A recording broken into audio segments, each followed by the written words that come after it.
എല്ലാവർക്കും നമസ്കാരം. ഇംഗ്ലീഷ് വൈൻസിലേക്ക് സ്വാഗതം. നമ്മൾ മോഡൽ ഓക്സിലറീസിനെ കുറിച്ച് ഒരു വീഡിയോ പൊതുവിൽ ചെയ്തിട്ടുണ്ട്. അതായത് can, could, shall, will, may, should, must.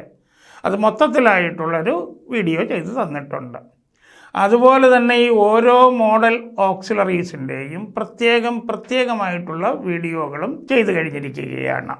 അതായത് ക്യാനിൻ്റെ പ്രത്യേകിച്ചുള്ളത്, കുഡിൻ്റെത്, അങ്ങനെയുള്ളത് എല്ലാത്തിൻ്റെയും സെപ്പറേറ്റ് വീഡിയോ ചെയ്തു കഴിഞ്ഞിരിക്കുകയാണ്. അതെല്ലാം ഈ ചാനലിൽ നിങ്ങൾക്ക് കാണാവുന്നതേ ഉള്ളൂ. അത് കാണണം, നിങ്ങളതെല്ലാം കാണണം. അതുപോലെ തന്നെ അവിടെ നിങ്ങളെല്ലാം ശ്രദ്ധിച്ചാൽ ഒരു കാര്യം മനസ്സിലാകും. ആ മോഡൽ ഓക്സിലറീസിൻ്റെ കൂടെ എല്ലാം ഓരോ മെയിൻ വെർബാണ് നമ്മൾ ഉപയോഗിച്ചിരിക്കുന്നത്. ഏതെങ്കിലും ഒരു മെയിൻ വെർബിൻ്റെ ബേസ് ഫോം, അതായത് V1 ഉപയോഗിച്ചാണ് വന്നിരിക്കുന്നത്. അപ്പോൾ ഇപ്പം നമ്മൾ ചെയ്തുകൊണ്ടിരിക്കുന്നത് ആ മോഡൽ ഓക്സിലറീസിൽ തന്നെയുള്ള വില്ല്, അതുപോലെ തന്നെ ഷുഡ്, പിന്നെ മേ, ഈ 3 ഓക്സിലറീസ് എടുത്തിട്ട് അവയോടൊപ്പം ബിയും അതുപോലെ തന്നെ ഹാവും ചേർത്തുകൊണ്ട് വേറെ ഒരു മെയിൻ വെർബിൻ്റെ സാന്നിധ്യം ഇല്ലാതെയാണ് നമ്മൾ ഇവിടെ ഉപയോഗിക്കുന്നത്. അതിൽ വില്ലിൻ്റെയും ഷുഡിൻ്റെയും നമ്മൾ ചെയ്തു കഴിഞ്ഞു. അതായത് will be, will have, should be, should have, ഇത് ചെയ്തു കഴിഞ്ഞു. ഇനിയിപ്പം നമ്മൾ ചെയ്യാൻ പോകുന്നത് മേയുടെ കൂടെ ബിയും അതുപോലെ തന്നെ ഹാവും ചേർന്നുള്ള പ്രയോഗമാണ്. അതായത് മേ ബി, മേ ഹാവ്. ഈ പ്രയോഗത്തിൽ എങ്ങനെയാണ് നമ്മൾ സംസാരിക്കുന്ന സെൻറ്റൻസുകൾ ഉണ്ടാക്കുന്നതെന്നാണ് പറയുന്നത്. നമ്മൾ സാധാരണ വർത്തമാനം പറയുമ്പോഴൊക്കെ ഈ മേ ബി, മേ ഹാവ് പ്രയോഗത്തിലുള്ള പല സെൻറ്റൻസുകൾ പറയാറുണ്ട്. ഏതെങ്കിലും ഒരു നാട്ടിൽ ചെല്ലുന്നു, അവിടെ നമുക്ക് ആരെയെങ്കിലും കാണണം, പരിചയമില്ല. അപ്പോൾ ആരെങ്കിലും കാണുമ്പോൾ നമ്മൾ പറയത്തില്ല, ഇതേ അവർ ഈ നാട്ടുകാരായിരിക്കാം, നമുക്ക് അവരോടൊന്ന് ചോദിക്കാം. അപ്പോൾ അവിടെ അവർ ആയിരിക്കാം എന്നുള്ളത് ശ്രദ്ധിക്കണം. അത് ചിലരൊക്കെ പറയും ആയേക്കാം, ചിലർ പറയും ഏതാണ് ആകാം, ഇങ്ങനെയൊക്കെ പറയും. പിന്നെ നമ്മളൊരു കൂട്ടുകാരനെ തപ്പി വീട്ടിലേക്ക് ചെല്ലുകയാണ്. അപ്പോൾ അവിടെ ആ കൂട്ടുകാരൻ്റെ അമ്മ പറയുകയാണ്, അവൻ ഇതുവരെ ഇവിടെ ഉണ്ടായിരുന്നു, ഇപ്പോൾ എങ്ങോട്ടോ പോയി, അവനാ ജംഗ്ഷനിൽ കണ്ടേക്കും, കവലയിൽ കണ്ടേക്കും, കവലയിൽ ഉണ്ടായിരിക്കാം. അവിടെ എന്താ ഉണ്ടായിരിക്കാം, അല്ലെങ്കിൽ കണ്ടേക്കും, ഉണ്ടാകാം, ഇത് ഇങ്ങനെ നമ്മൾ പറയാറുണ്ട്. അപ്പോൾ ഇവിടെയെല്ലാം നമ്മൾ സംശയരൂപത്തിലാണ് അത് പറയുന്നത്. അവൻ ആ ജംഗ്ഷനിൽ ഉണ്ടായിരിക്കാം, അവൻ ആ ജംഗ്ഷനിൽ കണ്ടേക്കും, ഉറപ്പ് പറയുന്നില്ല, സംശയബോധത്തിലാണ് പറയുന്നത്. ഇപ്പോൾ നമ്മൾ ഒരു ബാഗ് കാണുന്നു, ആ ബാഗ് നമ്മുടേതാണോ എന്ന് ഒരാൾ ചോദിക്കുന്നല്ല, എൻ്റേതല്ല, ഈ ബാഗ് അവളുടേതായിരിക്കാം. അപ്പോൾ അവിടെ ആയിരിക്കാം, സംശയം, അവളുടേതാണെന്ന് ഉറപ്പില്ല, അപ്പോൾ സംശയം പറയുന്നു. നമുക്ക് പരിചയമുള്ള ഒരാൾ ഒരു പെൺകുട്ടിയുമായിട്ട് നിൽക്കുന്നു, അപ്പോൾ നമ്മൾ പറയുകയാണ് അവൾ അവൻ്റെ സഹോദരിയായിരിക്കാം, അവൻ്റെ സഹോദരിയായിരിക്കാം. അപ്പം ആയിരിക്കാം, സംശയമാണ്, ഉറപ്പ് വരുന്നില്ല. ഇനി ആയിരിക്കാമെന്ന് പറയുന്ന പോലെ തന്നെ നമ്മൾ പറയാറുണ്ട്, അല്ലായിരിക്കാമെന്നും പറയാം, ഇല്ലായിരിക്കാമെന്നും പറയാം. അവൻ വീട്ടിൽ കണ്ടേക്കില്ല എന്നും പറയാം, അവൻ വീട്ടിലുണ്ടായിരുന്നേക്കില്ല, അവർ ഈ നാട്ടുകാരെല്ലായിരിക്കാം, അവരിങ്ങോട്ടായിരുന്നേക്കുമോ. കണ്ട, ഈ ആയിരിക്കുമോ എന്ന് ചോദിച്ചു കഴിഞ്ഞാൽ വിൽപ്രയോഗത്തിൻ്റെതായി പോകും. ഇവിടെ സംശയം കാണിക്കണമെന്നേ ഉള്ളൂ. അവരിങ്ങോട്ടായേക്കുമോ, അവരിങ്ങോട്ടായിരുന്നേക്കുമോ എന്നൊക്കെ സംശയം വരികയാണ്. ഒരു കാര്യം കേൾക്കുകയാണ് നമ്മളിപ്പോൾ, നമുക്കൊരു സംശയം, അത് നേരാകാൻ ഇടയുണ്ടോ, അത് നേരായിരുന്നേക്കുമോ, അല്ല അത് നുണയായിരുന്നേക്കില്ലേ. കണ്ടില്ലേ, നെഗറ്റീവായിട്ട് നമ്മൾ ചോദിക്കുന്നു. അപ്പോഴും നമുക്ക് സംശയം, അത് നുണയായിരിക്കാനിടയില്ല. ഇപ്പോൾ അവനാ പറയുന്നത്, വിശ്വസിക്കാൻ പറ്റുകയല്ല. അത് അവൻ്റെ തന്ത്രമായിരുന്നേക്കില്ലേ, അവൻ സൂത്രശാലിയാണ്, അതവൻ്റെ തന്ത്രമായിരുന്നേക്കില്ലേ, നെഗറ്റീവായിട്ട് നമ്മൾ ചോദിക്കുന്നു. ഇങ്ങനെ സംശയരൂപത്തിൽ പറയുന്ന നിരവധി വരികൾ നമ്മൾ വർത്തമാനത്തിൽ ഉപയോഗിക്കാറുണ്ട്.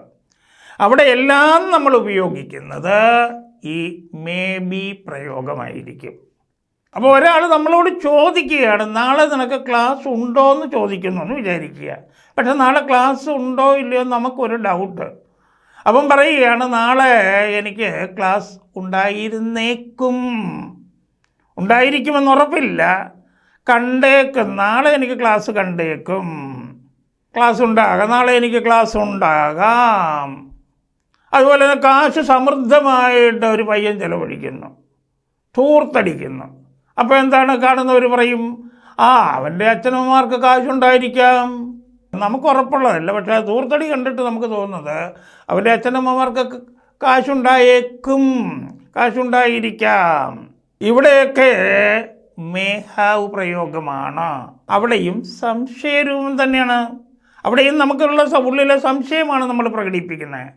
അപ്പം ആയിരിക്കാം, ഉണ്ടായിരിക്കാം, ഇവിടെയെല്ലാം ആയിരിക്കും, ഉണ്ടായിരിക്കും എന്നുറപ്പല്ല, നമുക്കുള്ള ഉള്ളിലെ സംശയമാണ് നമ്മൾ പ്രകടിപ്പിക്കുന്നത്. അങ്ങനെ സംശയം പ്രകടിപ്പിക്കുന്ന ഇത്തരം സന്ദർഭങ്ങളിലാണ് നമ്മൾ മേ ബി, മേ ഹാവ് പ്രയോഗം ഉപയോഗിക്കുന്നത്. ഇനി നമുക്ക് ഈ മലയാളത്തിലൊക്കെ പറഞ്ഞ എങ്ങനെ ഇംഗ്ലീഷിൽ നമ്മൾ സാധാരണ പറയുന്നതെന്ന് നമുക്കൊന്ന് നോക്കാം. അവർ ഈ നാട്ടുകാരായിരിക്കാം എന്ന് നമുക്ക് പറയണം. അപ്പോൾ അവർ എന്നുള്ളത് നമുക്കറിയാമല്ലോ, എന്തുവാ, ദേ. അപ്പോൾ ആയിരിക്കാം മേ ബി അല്ലേ, അപ്പം ദേയുടെ മേ ബി വന്നു, ദേ മേ ബി. പിന്നെ എന്താ നമുക്ക് ചേർക്കേണ്ടത്, ഈ നാട്ടുകാർ, അതതിൻ്റെ കൂടെ ചേർത്താൽ പോരെ. അപ്പം ദീസ് നേറ്റീവ്സ്, ഇപ്പം ശരിയായില്ലേ, ദേ മേ ബി ദീസ് നേറ്റീവ്സ്. വളരെ സിമ്പിളല്ലേ. അവൻ ജംഗ്ഷനിൽ കണ്ടേക്കും എന്ന് പറഞ്ഞാൽ അവൻ ജംഗ്ഷനിൽ കണ്ടേക്കും, നിങ്ങൾ അങ്ങോട്ടല്ല, അവൻ ജംഗ്ഷനിൽ കണ്ടേക്കും എന്ന് പറഞ്ഞാൽ എന്താ, അവൻ ജംഗ്ഷനിൽ ഉണ്ടായിരിക്കാം. അവൻ എന്താണ്, അവൻ ഹീ. അപ്പം അവനുണ്ടായിരിക്കാം, ഹീ മേ ബി ജംഗ്ഷനിൽ, അറ്റ് ദ ജംഗ്ഷൻ. അപ്പോൾ അവൻ ജംഗ്ഷനിൽ കണ്ടേക്കും നമ്മളെങ്ങനെയാണ് പറയുന്നത്, he may be at the junction. അപ്പോൾ ഈ കണ്ടേക്കും എന്ന് പറയാൻ നേരത്തെ നമുക്ക് വേറെ ഒരു സംശയം വരാവേ. ഈ സി കാണുക എന്ന് പറയുന്നൊരു വെർബുണ്ടല്ലോ. അപ്പം മേസി എന്ന് പറഞ്ഞാൽ കണ്ടേക്കും എന്നാണ്, അത് ഈ കണ്ണുകൊണ്ട് കാണുന്നതിനെയാണ്. ആ കണ്ടേക്കും അല്ലേ ഇവിടെ പറഞ്ഞിരിക്കുന്നത്. അവൻ ജംഗ്ഷനിൽ കണ്ടേക്കും എന്ന് പറയുന്നത് അവൻ ജംഗ്ഷനിൽ ഉണ്ടായിരിക്കാം, അല്ലെങ്കിൽ അവൻ ജംഗ്ഷനിലായിരിക്കാം എന്നുള്ളതാണ്. ഈ കണ്ടേക്കും എന്ന് പറയുന്നത് നമ്മൾ സാധാരണ ഉപയോഗിക്കുന്ന ഒരു നാട്ടുഭാഷയാണ്, നാട്ടുവാക്ക്. അപ്പോൾ അതുകൊണ്ട് ഈ കണ്ടേക്കും പോലെയുള്ള ഒരുപാട് വാക്കുകൾ നമ്മൾ നാട്ടുഭാഷ സംസാരത്തിൽ ഉപയോഗിക്കാറുണ്ട്. അപ്പോൾ അതുകൊണ്ട് ആ വാക്ക് തന്നെ എടുത്തിട്ട് അതിൻ്റെ ഇംഗ്ലീഷ് എടുത്ത് നേരെ നമ്മൾ ഇവിടെ കൂട്ടിച്ചേർക്കുകയൊന്നും ചെയ്യരുത്. ആ വാക്കുകൊണ്ട് എന്താണ് ഉദ്ദേശിക്കുന്നത്, അതിൻ്റെ ആശയം എന്താണ്, അത് മനസ്സിലാക്കി നമ്മൾ പ്രയോഗിച്ചാൽ മതി. അപ്പോൾ അവൻ ജംഗ്ഷനിൽ കണ്ടേക്കും എന്ന് പറയുന്നത് സി പ്രയോഗമല്ല, അവൻ ജംഗ്ഷനിൽ ഉണ്ടായിരിക്കാമെന്നുള്ളതാണ്. അങ്ങനെ വരുമ്പം നമ്മൾ എന്ത് ചെയ്യണമെന്നാണ് പറഞ്ഞത്, അവനുണ്ടായിരിക്കാമെന്നെടുക്കണം. He may be at the junction എന്ന് പറയണം. ഇപ്പോൾ ഒരു വീട്ടിലേക്ക് നമ്മൾ ചെല്ലുകയാണ്. അപ്പോൾ അവിടെ എല്ലാവരും, അവിടെ ആരെയും കാണുന്നില്ല. നമ്മൾ ഇപ്പുറത്തെ വീട്ടിൽ ചോദിക്കുകയാണ്, അവിടെ ആരെങ്കിലും ഉണ്ടോ എന്ന് ചോദിക്കുന്നു. അപ്പോൾ അവർ പറയുകയാണ്, ആരെങ്കിലും അവിടെ കണ്ടേക്കും, അവിടെ എല്ലാവരും കൂടെ എങ്ങോട്ടോ പോയിരിക്കുകയാണ്, എന്നാലും ആരെങ്കിലും അവിടെ കണ്ടേക്കും. ആരെങ്കിലും കണ്ടേക്കും എന്ന് പറഞ്ഞാൽ എന്താണ്, സി അല്ലല്ലോ, ആരെങ്കിലും അവിടെ ഉണ്ടായിരിക്കാമെന്നാണ്. അപ്പോൾ ആരെങ്കിലും ഉണ്ടായിരിക്കാം, സംബഡി അല്ലെ സമ്മൺ, ഏത് വേണേലും എടുക്കാം കേട്ടോ, രണ്ടും ഒന്ന് തന്നെയാണ്. സംബഡി മേ ബി ദയർ അല്ലെ സമ്മൺ മേ ബി ദയർ. അതുപോലെ തന്നെ അവൾക്ക് ക്ലാസ് ഉണ്ടായിരിക്കാം, അവൾക്കുണ്ടായിരിക്കാം. എന്താണ്, അവിടെ വേറൊരു പ്രയോഗമാണ്, ആർക്കുണ്ടായിരിക്കാം എന്നുള്ളതാണ് പറഞ്ഞിരിക്കുന്നത്, അവൾക്കുണ്ടായിരിക്കാം. മറ്റേത് നമ്മൾ പറഞ്ഞത് അവളുണ്ടായിരിക്കാം, അവളവിടെ ഉണ്ടായിരിക്കാം. ഷീ മേ ബി ദയർ, ഇതവിടെ അവൾക്കുണ്ടായിരിക്കാം. ഷീ മേ ഹാവ് ക്ലാസ്, അവൾക്ക് ക്ലാസ് ഉണ്ടായിരിക്കാം. ഷീ മേ ഹാവ് ക്ലാസ്, അവർക്ക് പണമുണ്ടായിരിക്കാം. ദേ മേ ഹാവ് മണി, അവൾക്ക് അവനോട് സ്നേഹമുണ്ടായിരിക്കാം. She may have love for him. അപ്പം ഇങ്ങനെ നമ്മൾ ഈ മേ ബി മേ പ്രയോഗത്തിൽ ഒരുപാട് സംസാരിക്കാറുണ്ട്. ഇത് തന്നെ സംസാരിക്കണമെന്ന് നിർബന്ധമില്ല കേട്ടോ, ഈ സ്ട്രക്ചർ തന്നെ എടുക്കണമെന്നില്ല. അതിന് വേറെ സ്ട്രക്ചറിൽ നമുക്ക് സംസാരിക്കാം. നമ്മൾ വേറെയൊക്കെ ചെയ്തു വന്നിരിക്കുന്നതൊക്കെ എടുത്ത് നോക്കുമ്പോൾ ആ പ്രയോഗങ്ങളിലും ഈ പറഞ്ഞ കാര്യങ്ങൾ സംസാരിക്കാം. പക്ഷേ ഇത് പ്രയോഗിക്കുമ്പോൾ ഇതെങ്ങനെയാണെന്ന് അറിയാൻ വേണ്ടിയിട്ടാണ് നമ്മളിത് പറഞ്ഞു തരുന്നത്. അപ്പോൾ നമുക്ക് ഇതെങ്ങനെ ഇംഗ്ലീഷിൽ പറയുന്നതെന്ന് നോക്കാം. അപ്പോൾ ആദ്യം നമുക്ക് മേ ബി എടുക്കാം. മേ ബി എന്ന് പറഞ്ഞാൽ എന്താ അർത്ഥം, അത് ആദ്യം അറിയണമല്ലോ. മേ ബിയുടെ അർത്ഥം ആയിരിക്കാം, ഉണ്ടായിരിക്കാം. നമ്മുടെ വിൽ ബിയിൽ ആയിരിക്കും, ഉണ്ടായിരിക്കുമെന്നാണ് പറഞ്ഞു തന്നത്. ഷുഡ് ബിയിൽ നമ്മൾ പറഞ്ഞത് ആയിരിക്കണം, ഉണ്ടായിരിക്കണമെന്നാണ് പറഞ്ഞത്. മേ ബി ആകുമ്പോൾ സംശയം കാണിക്കണം, നമുക്ക് ഉറപ്പില്ല. ആയിരിക്കാം, ഉണ്ടായിരിക്കാം, ഉറപ്പില്ല. അതുതന്നെയാണ് ഈ നാട്ടുഭാഷയിലൊക്കെ പറയുന്നത്. ആകാം, ആയേക്കാം, ഉണ്ടാകാം, ഉണ്ടായേക്കാം, കണ്ടേക്കാം, കണ്ടേക്കും. കണ്ടില്ലേ, വാക്കുകൾ ഇങ്ങനെ മാറി മാറി മാറി വരുന്നത് കണ്ടില്ലേ? അപ്പം നമ്മൾ സാധാരണ പറയുമ്പോൾ അർത്ഥം എന്താണെന്ന് ചോദിച്ചു കഴിഞ്ഞാൽ നമുക്ക് പറയാം, എന്താ, ആയിരിക്കാം, ഉണ്ടായിരിക്കാം. അതായി അറിയാതെ കൈമലർത്തി പോകുന്നത്, നമുക്ക് ഉറപ്പില്ലല്ലോ. അപ്പോൾ ആയിരിക്കാം, ഉണ്ടായിരിക്കാം, അത് വിവിധ മേഖലകളിൽ വിവിധ പ്രദേശങ്ങളിലൊക്കെ ഈ അർത്ഥത്തിൽ വേറെ ഉപയോഗം വരുന്നെങ്കിൽ ഇതാണെന്ന് ഉദ്ദേശിച്ചേക്കണം. അപ്പോൾ ചുരുക്കി പറഞ്ഞാൽ സംശയം പറയുന്ന കാര്യങ്ങൾ, സംശയിച്ച് പറയുന്ന കാര്യങ്ങളാണ് ഇവിടെ പറയുന്നത്. ആയിരിക്കാം, ഉണ്ടായിരിക്കാം എന്നുള്ളത്.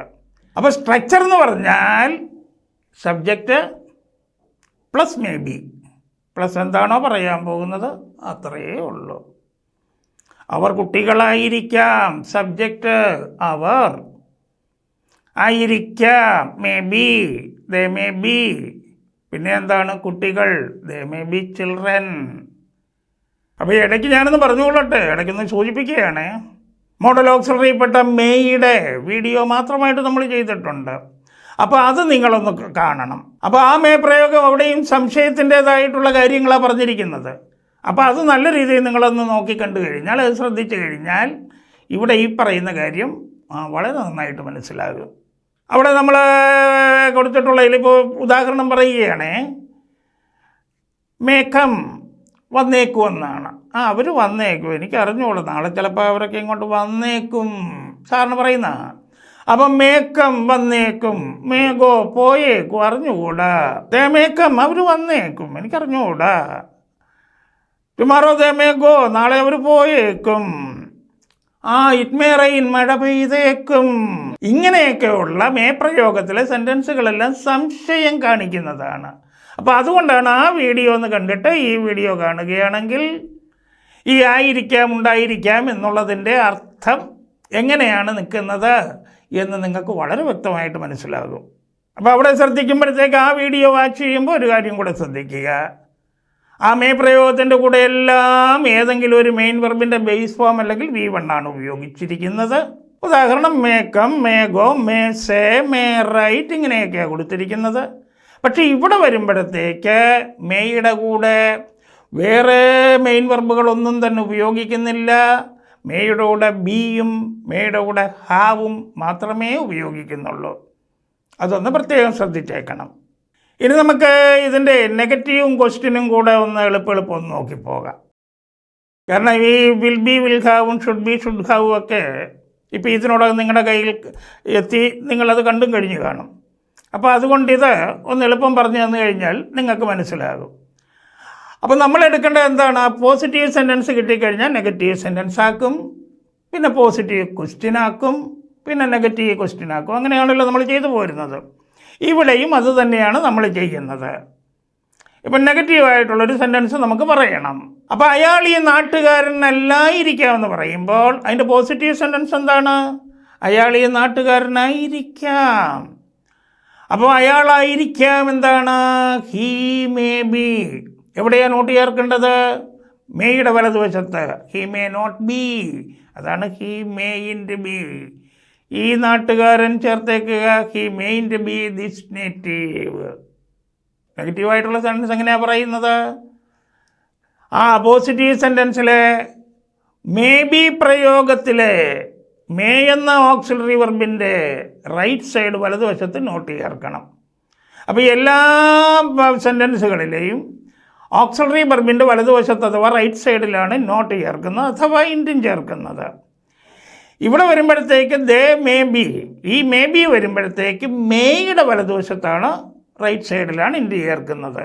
അവൻ വീട്ടിൽ കണ്ടേക്കില്ല എന്ന് പറയണം. അവൻ വീട്ടിൽ കണ്ടേക്കില്ല എന്ന് പറഞ്ഞാൽ അവൻ വീട്ടിൽ ഉണ്ടായിരുന്നേക്കില്ല.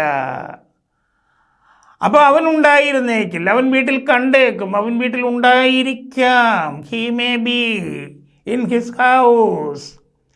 അപ്പോൾ അവിടെ ഉണ്ടായിരുന്നേക്കില്ല എന്നെങ്ങനെ പറയും? മേയുടെ വലതുവശത്ത് നോട്ട് ചേർത്താൽ മതിയല്ലോ. He may not be in his house, അല്ലെങ്കിൽ he may in to be in his house. അവർ കൂട്ടുകാരല്ലായിരിക്കാം. അങ്ങോട്ടും ഇങ്ങോട്ടുള്ള തല്ല് കണ്ടാൽ അറിയാം. അവർ കൂട്ടുകാരൊന്നും അല്ലായിരിക്കാം. അവർ കൂട്ടുകാരല്ലായിരിക്കാം, അവരായിരിക്കാം. They may be. അപ്പം നെഗറ്റീവ് ആക്കുമ്പോൾ മേയുടെ വലത് ഭാഗത്ത് not. They may not be friends. അവൾ വിവാഹിതയായിരുന്നേക്കില്ല. നമ്മൾ ചിലപ്പോൾ സാധാരണ രീതി പറയും, കണ്ടിട്ട് അവൾ വിവാഹിതയാണെന്ന് തോന്നുന്നില്ല എന്നൊക്കെ പറയും. ഈ പ്രയോഗമാണ് കേട്ടോ. കണ്ടിട്ട് വിവാഹിതയാണെന്ന് തോന്നുന്നില്ല, സംശയം. അവൾ വിവാഹിതയായിരുന്നേക്കില്ല. അപ്പോൾ അവളായിരിക്കാം. She may be. നെഗറ്റീവ് ആക്കുമ്പോൾ she may not be married. She may not be married.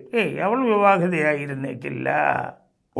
ഞാൻ ലിസ്റ്റിലൊന്നും നോക്കാം, ഞാൻ ലിസ്റ്റ് നോക്കാനൊന്നും പോകുന്നില്ല. എന്തെങ്കിലും റാങ്ക് ലിസ്റ്റൊക്കെ വരാൻ നേരത്തെ ചിലപ്പം പറയല്ലേ, ഞാൻ പോകുന്നൊന്നുമില്ല, ഞാൻ ലിസ്റ്റിലൊന്നും കണ്ടേക്കില്ല എന്ന് പറഞ്ഞാൽ ഞാൻ ലിസ്റ്റിൽ ഉണ്ടായിരുന്നേക്കില്ല, ഉണ്ടാകാനിടയില്ല.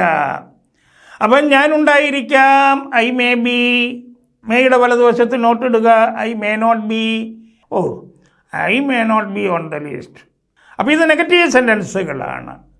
അപ്പോൾ പിന്നെ നമുക്കെന്നാൽ പോസിറ്റീവ് ക്വസ്റ്റ്യനും നെഗറ്റീവ് ക്വസ്റ്റ്യനും കൂടെ നോക്കാം. നമ്മളൊരു കാര്യം കേൾക്കുകയാണ്. കേൾക്കാൻ നേരത്ത് നമുക്കൊരു സംശയം, അത് നേരാകാൻ സാധ്യതയുണ്ടോ? അതുപോലെ തന്നെ നെഗറ്റീവായിട്ടും ചോദിക്കും, അത് നേരാകാൻ സാധ്യതയില്ലേ? അപ്പോൾ അത് നേരായിരുന്നേക്കുമോ? നമുക്ക് വിശ്വസിക്കാൻ പറ്റുന്നില്ല, അതുകൊണ്ട് നമ്മൾ ചോദിക്കുക നേരായിരുന്നേക്കുമോ. അപ്പോൾ ക്വസ്റ്റ്യൻ എങ്ങനെയാണ് ഉണ്ടാക്കുന്നത്? പോസിറ്റീവ് ക്വസ്റ്റ്യൻ ഉണ്ടാക്കുന്നത് ഓക്സിലറി വെർബിനെ സെൻറ്റൻസിൻ്റെ ബിഗിനിങ്ങിൽ കൊണ്ടുവരിക, ആരംഭത്തിൽ കൊണ്ടുവരിക, എന്നിട്ട് വായിച്ചേക്കുക. നെഗറ്റീവ് ക്വസ്റ്റ്യൻ ഉണ്ടാക്കുന്നത് എങ്ങനെയാണ്? അങ്ങനെ ആരംഭത്തിൽ കൊണ്ടുവരുന്ന ഓക്സിലറി വെർബിൻ്റെ വലതുവശത്ത് നോട്ടല്ല ചേർക്കുന്നത്, ഇൻഡ് ചേർത്താണ് നമ്മൾ പറയുന്നത്. അപ്പോൾ അത് നേരായിരുന്നേക്കുമോ എന്ന് നമ്മളെങ്ങനെ ചോദിക്കും? അത് നേരായിരിക്കാമെന്ന് പറയുമ്പം ഇറ്റ് മേ ബി അല്ലെ ദാറ്റ് മേ ബി ട്രൂ. ആ മേയുടെ ആരംഭത്തിൽ കൊണ്ടുവന്നിട്ട് വായിച്ചേ. അപ്പോൾ എന്ത് വരും? മേ ഇറ്റ് ബി ട്രൂ അല്ലെ മേ ദാറ്റ് ബി ട്രൂ. അത് നേരായിരുന്നേക്കുമോ? അങ്ങനെയാണ് നെഗറ്റീവ് ക്വസ്റ്റ്യൻ എങ്ങനെയാക്കും? ആ മേയുടെ റൈറ്റ് സൈഡിൽ ഇൻഡ് ചേർത്താൽ മതി. മേ ഇൻഡ് ഇറ്റ് ബി ട്രൂ. മേ ഇൻഡ് ഇറ്റ് ബി ട്രൂ. അത് നേരായിരുന്നേക്കില്ലേ? അവർ കൂട്ടുകാരായിരുന്നേക്കുമോ? അവർ കൂട്ടുകാരാകാൻ ഇടയുണ്ടോ? ചിലപ്പോൾ അങ്ങനെയും ചോദിക്കും. അപ്പോൾ അവർ കൂട്ടുകാരായിരുന്നേക്കുമോ? അവർ കൂട്ടുകാരായിരിക്കാം, അവരായിരിക്കാം. They may be friends. മേയുടെ ആരംഭത്തിൽ കൊണ്ടുവരിക, വായിക്കുക. May they be friends. അങ്ങനെയാണെങ്കിൽ അവർ കൂട്ടുകാരായിരുന്നേക്കില്ലേ എന്നിങ്ങനെ ചോദിക്കും. ആദ്യം കൊണ്ടുവന്ന സെൻറ്റൻസിൻ്റെ ആരംഭത്തിൽ കൊണ്ടുവന്ന മേയുടെ വലതുവശത്തിൻ്റെ ചേർത്താൽ മതി. മേ ഇൻഡ് ദേ ബി ഫ്രണ്ട്സ്. അവർ കൂട്ടുകാരായിരുന്നേക്കില്ലേ? അപ്പം നമ്മൾ ചോദിക്കുകയാണ്, എടാ പിന്നെ നാളെ നീ വീട്ടിൽ കണ്ടേക്കുമോ? നാളെ നീ വീട്ടിൽ ഉണ്ടായേക്കുമോ? നാളെ നീ വീട്ടിൽ ഉണ്ടായിരുന്നേക്കുമോ? അപ്പം നീ ഉണ്ടായിരിക്കാം. എന്താണ്? U may be. അപ്പം നീ ഉണ്ടായിരുന്നേക്കുമോ എന്നെന്താ? മേ ആരംഭത്തിൽ പോകുന്നു. May you be in your house. നിൻ്റെ വീട്ടിൽ. അപ്പം may you be in your house. നീ വീട്ടിൽ കണ്ടേക്കുമോ? അങ്ങനെയാണെങ്കിൽ നീ വീട്ടിൽ കണ്ടേക്കില്ലേ? നീ വീട്ടിൽ ഉണ്ടായിരുന്നേക്കില്ലേ? എങ്ങനെയാണ് പറയുന്നത്? May you be in your house. നീ നിൻ്റെ വീട്ടിലുണ്ടായിരുന്നേക്കില്ലേ? ഇങ്ങനെ സെൻറ്റൻസുകളൊക്കെ നമ്മൾ പോസിറ്റീവ് സെൻറ്റൻസ് എടുക്കുക, എന്നിട്ട് നെഗറ്റീവ് സെൻറ്റൻസ് ആക്കുക, പോസിറ്റീവ് ക്വസ്റ്റ്യൻ ആക്കുക, നെഗറ്റീവ് ക്വസ്റ്റ്യൻ ആക്കുക. അങ്ങനെ നിങ്ങൾക്ക് ആവശ്യമായ ഉപയോഗിക്കേണ്ടി വരുന്ന സെൻറ്റൻസുകൾ ഉണ്ടാക്കണം. ഇനി നമുക്ക് ഒരെണ്ണം എടുത്തിട്ട് ഇതിൻ്റെ 4 എണ്ണം പറയാം. ഇപ്പോൾ അത് നീർക്കോലി ആയിരിക്കാമെന്ന് പറയണം. നീർക്കോലിക്ക് എന്താ പറയുന്നത്? നീരിൽ കിടക്കുന്നതുകൊണ്ടാണ് കേട്ടോ, വെള്ളത്തിൽ കിടക്കുന്നതുകൊണ്ടാണ് നീർക്കോലി എന്ന് മലയാളത്തിൽ പറയുന്നത്. വാട്ടർ സ്നേക്ക് എന്നാണ്. അപ്പോൾ അത് നീർക്കോലിയായിട്ട് പേടിക്കേണ്ട, അത് നീർക്കോലിയായിരിക്കാം. It may be a water snake. അത് നീർക്കോലിയായിരുന്നേക്കില്ല. It may not be a water snake. അത് നീർക്കോലിയായിരുന്നേക്കുമോ?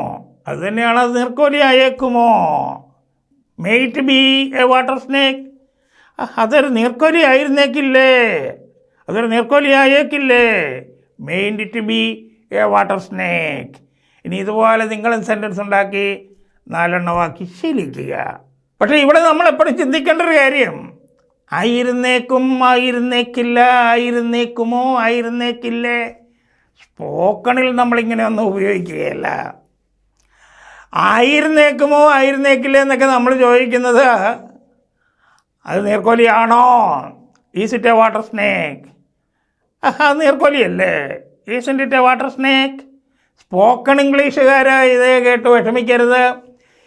ഇത് മേ ബി പ്രയോഗത്തിൻ്റെ, അതുപോലെ തന്നെ നമ്മൾ മേഘപ്രയോഗത്തിൻ്റെ ഘടനാരീതികളും അതിൻ്റെ മലയാള രീതികളും പറഞ്ഞു തരികയാണ്. സ്പോക്കൺ ഇംഗ്ലീഷിലൊന്നും നമ്മൾ ഇത് വർത്തമാനത്തിൻ്റെ ഇടയിൽ ഇതൊന്നും കൂടുതൽ കൂട്ടിക്കലർത്താറില്ല. അവിടെ ഇങ്ങനെയൊക്കെയാണ് ചോദിക്കുന്നത്. നീ വീട്ടിലുണ്ടായേക്കുമോ എന്നൊക്കെ നമ്മൾ ചോദിക്കുന്നത്, എടാ നീ നാളെ വീട്ടിലുണ്ടോ എന്നൊക്കെയാണ്. അപ്പോൾ സ്പോക്കൺ ഇംഗ്ലീഷിൽ ആ രീതിയാണ്.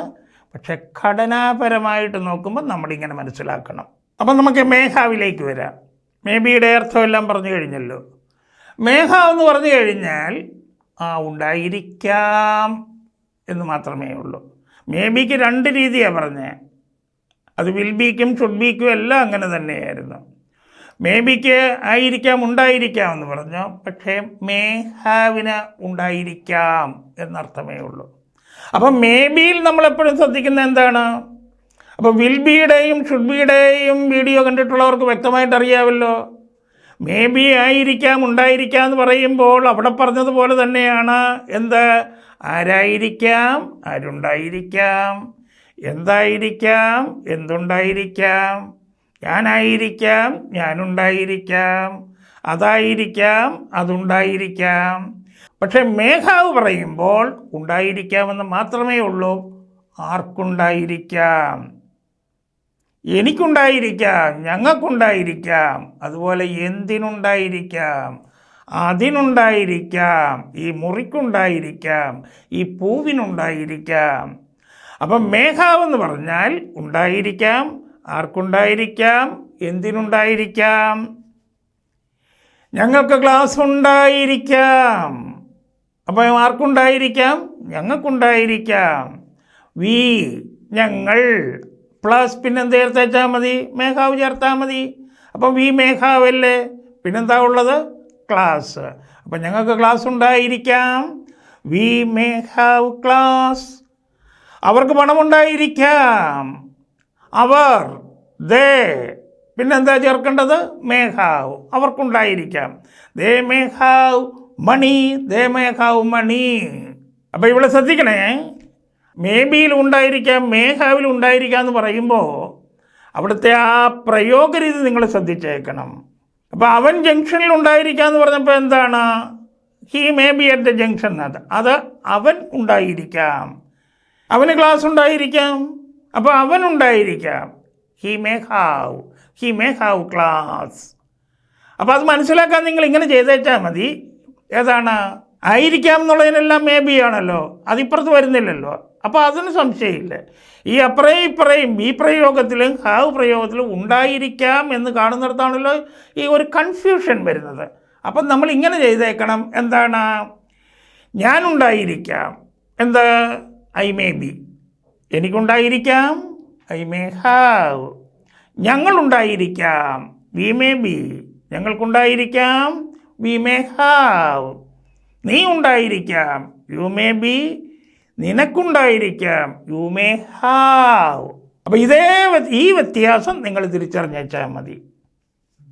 അപ്പോൾ സ്ട്രക്ചർ എന്ന് പറയുന്നത് എന്താണ്? Subject plus may have plus എന്താണോ പറയാനുള്ളത്.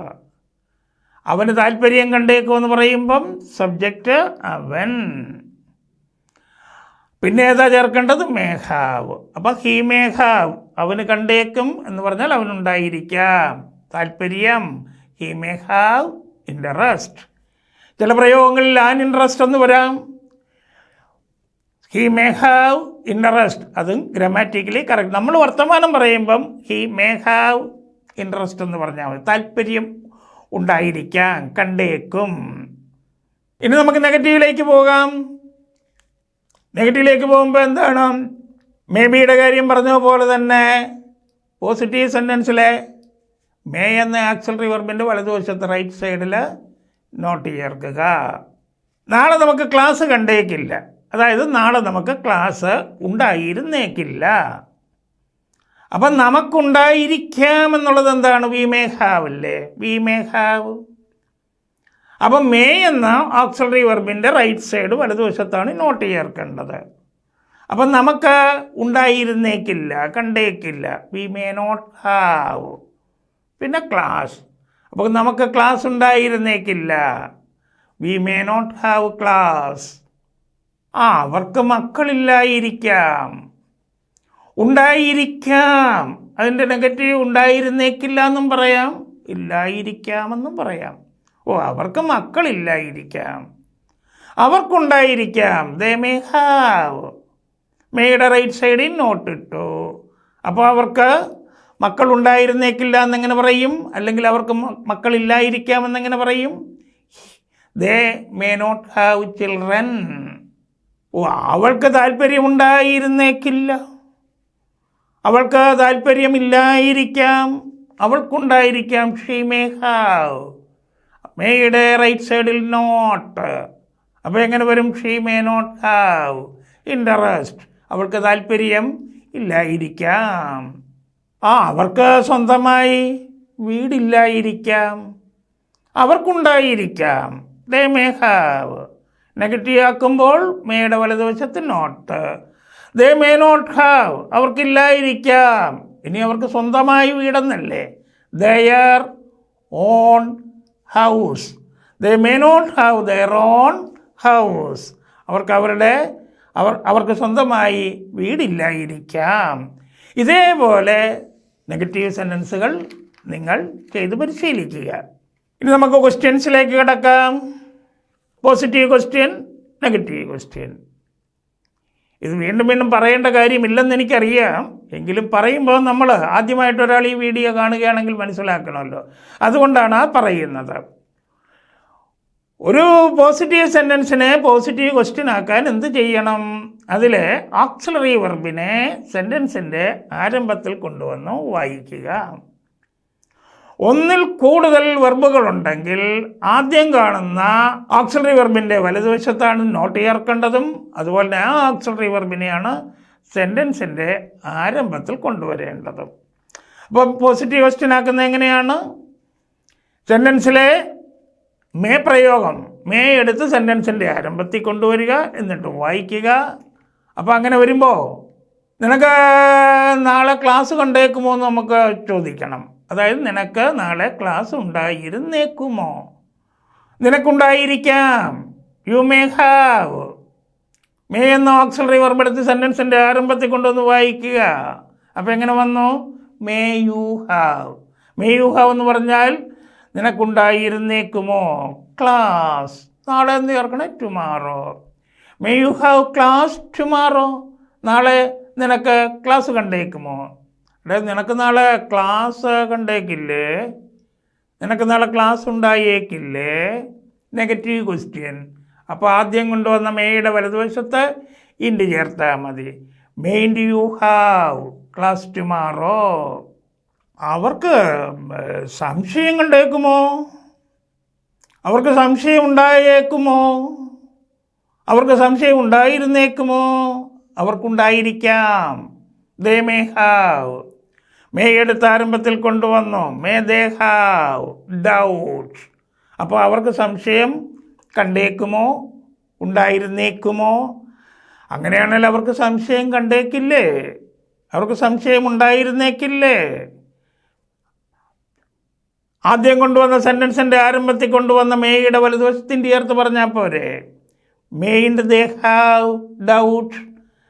മെയിൻഡ് ദേ ഹാവ് ഡൗട്ട്. അയാൾക്ക് നാളെ ഇനി പണി കണ്ടേക്കുമോ? അയാൾക്ക് പണി കണ്ടേക്കുമോ? അയാൾക്ക് പണി ഉണ്ടായിരുന്നേക്കുമോ? അയാൾക്കുണ്ടായിരിക്കാം. He may have. അപ്പോൾ അയാൾക്ക് പണി കണ്ടേക്കുമോ അല്ലെ ഉണ്ടായേക്കുമോ? ഉണ്ടായിരുന്നേക്കുമോ? മേ എടുത്ത് ആരംഭത്തിൽ കൊണ്ടുവന്നു. May he have work. May he have work tomorrow. നാളെ അയാൾക്ക് പണി കണ്ടേക്കുമോ? അല്ല, അയാൾക്ക് പണി കണ്ടേക്കില്ലേ? അപ്പോൾ എന്താണ് ആദ്യം കൊണ്ടുവന്ന മേയുടെ റൈറ്റ് സൈഡിൽ ഇന്ത്യ ചേർത്തു. മെയിൻഡ് ഹി ഹാവ് വർക്ക്. അപ്പോൾ ഇതേപോലെ സെൻറ്റൻസുകളെ നെഗറ്റീവ് ആക്കുക, ക്വസ്റ്റ്യൻ ആക്കുക. നമുക്കൊരു സാമ്പിൾ ഞാനെന്ന് പറഞ്ഞേക്കാം. അവർക്ക് മക്കളുണ്ടായിരിക്കാം. ദേ മേ ഹാവ് ചിൽഡ്രൻ. അവർക്ക് മക്കളില്ലായിരിക്കാം അഥവാ ഉണ്ടായിരുന്നേക്കില്ല. ദേ മേ നോട്ട് ഹാവ് ചിൽഡ്രൻ. അവർക്ക് മക്കൾ ഉണ്ടായിരുന്നേക്കുമോ? May they have children. അവർക്ക് മക്കൾ ഉണ്ടായിരുന്നേക്കില്ലേ? മെയിൻഡ് ദേ ഹാവ് ചിൽഡ്രൻ. അപ്പം ഞാൻ വീണ്ടും പറയുകയാണ്, നമ്മളിത് മേ ബിയുടെയും മേ ഹാവിൻ്റെയും പ്രയോഗം പഠിക്കുകയാണ്. അതിൻ്റെ മലയാളം, അതിൻ്റെ ഇംഗ്ലീഷാണ് നമ്മളിപ്പോൾ പഠിച്ചത്. അതുകൊണ്ട് വർത്തമാനത്തിൽ സ്പോക്കൺ ഇംഗ്ലീഷിൽ എപ്പോഴും ഇത് ഉപയോഗിക്കണമെന്ന് നിർബന്ധമൊന്നുമില്ല. അത്യാവശ്യമായിട്ട് ഉപയോഗിക്കേണ്ടി വരുന്ന സന്ദർഭങ്ങളിൽ ഉപയോഗിക്കുക. മാത്രമല്ല, ഇത്തരം പ്രയോഗങ്ങൾ സാധാരണ വർത്തമാനം പറയുമ്പോൾ സാധാരണക്കാരോട് നമ്മൾ പറഞ്ഞാൽ അവർക്ക് മനസ്സിലാകണമെന്നുമില്ല. പക്ഷേ പഠിക്കുമ്പം നമ്മൾ പഠിക്കണം. അതുപോലെ തന്നെ അക്കാഡമിക്കായിട്ട് പഠിക്കുന്ന കുട്ടികൾ, പരീക്ഷയ്ക്ക് വേണ്ടിയിട്ട് പഠിക്കുന്ന കുട്ടികൾക്ക് ഒരു പോസിറ്റീവ് സെൻറ്റൻസ് തന്നാൽ, ഈ പ്രയോഗത്തിൽ ഒരു പോസിറ്റീവ് സെൻറ്റൻസ് തന്നാൽ അതിനെ നെഗറ്റീവ് ആക്കാൻ ചോദിച്ചാൽ അവർ എഴുതി വെക്കണ്ടേ. അതുപോലെ തന്നെ പോസിറ്റീവ് ക്വസ്റ്റ്യൻ, നെഗറ്റീവ് ക്വസ്റ്റ്യൻ ഒക്കെ ആക്കാൻ നേരത്തെ ഘടനാപരമായിട്ട് അവർക്ക് ചെയ്യേണ്ടി വരും. അതുകൊണ്ട് അവരെയും കൂടി ഉദ്ദേശിച്ചാണ് ഈ കാര്യം പറഞ്ഞു തരുന്നത്. ഇതേപോലെ സെൻറ്റൻസുകളൊക്കെ ഉണ്ടാക്കുക, 4 രൂപത്തിലേക്ക് മാറ്റുക. പിന്നെ എപ്പോഴും ഞാൻ പറയാറുള്ളത് പോലെ whenever and wherever you get a chance, എപ്പോൾ എവിടെ വെച്ചൊരു അവസരം കിട്ടിയാലും എന്ത് ചെയ്യണം? You should use this language. ഈ ഭാഷ നിങ്ങൾ ഉപയോഗിക്കണം. Practice practice practice, everything is our own എന്നാണ്. പ്രാക്ടീസ് ചെയ്തുകൊണ്ടേയിരിക്കുക. എന്തും എല്ലാം നമുക്ക് സ്വന്തമാകും. അതുകൊണ്ട് പ്രാക്ടീസ് ചെയ്തുകൊണ്ടേയിരിക്കുക, മടിക്കാതിരിക്കുക, കൂട്ടുകാരെ പ്രേരിപ്പിക്കുക. നമ്മൾ ഇംഗ്ലീഷ് സംസാരിക്കുമ്പോൾ സംസാരിക്കുക എന്നുള്ളത് മാത്രമല്ല, നമ്മുടെ കൂടെയുള്ള സുഹൃത്തുക്കളെയും സംസാരിക്കാൻ പ്രേരിപ്പിക്കുകയും കൂടെ ചെയ്യണം. അത് നിങ്ങൾ ചെയ്യും എന്ന് ഞാൻ പ്രതീക്ഷിക്കുന്നു. അപ്പോൾ എല്ലാവർക്കും നന്മകൾ ഉണ്ടാകാൻ ആഗ്രഹിക്കുന്നു, ആശീർവദിക്കുന്നു. Good wishes. Good bye.